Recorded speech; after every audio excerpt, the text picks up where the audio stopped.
Yo, what's up guys? Welcome back to the channel, and today I'm gonna show you how to set up Revolut savings goals feature.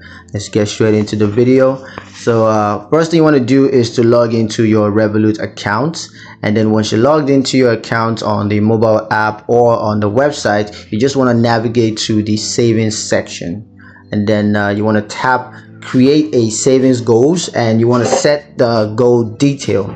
And once you're done setting up all the details, you can transfer funds to your savings goals, and you can also track your progress and receive notifications based on your savings milestones. So yeah, that's pretty much it on how to set up Revolut saving goal feature. Hope you guys like the video. Hope you found the information useful enough. If you did, like the video, comment down below, let me know what you thought, share the video with your friends, and subscribe to the channel if you haven't done so already. And I will see you guys in the next one. Peace.